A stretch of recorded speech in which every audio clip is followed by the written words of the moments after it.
This is Bowie Fernandez. You watching philippinenews.com.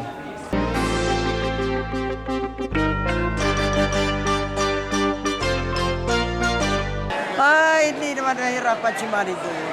Alam mo, si Marquez sa sinasabi ko, talagang counter-puncher. Kaya si Manny, siyempre naghahanap yun ng makatiming siya.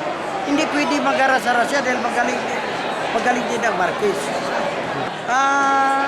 Siyempre, hindi mo naman masabi lahat-lahat ng everyday na may condition si Manny. Pero actually, kung lumalaban sana si Mayweather ng pukukan, ilalaban din yun si Manny.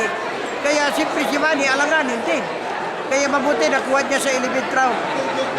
Kaya doon siya nakapuntos ng maayos. Hindi pa ako nakapag-assure na sa laban ni Manny. Pero siguro may next fight, either Mayweather na.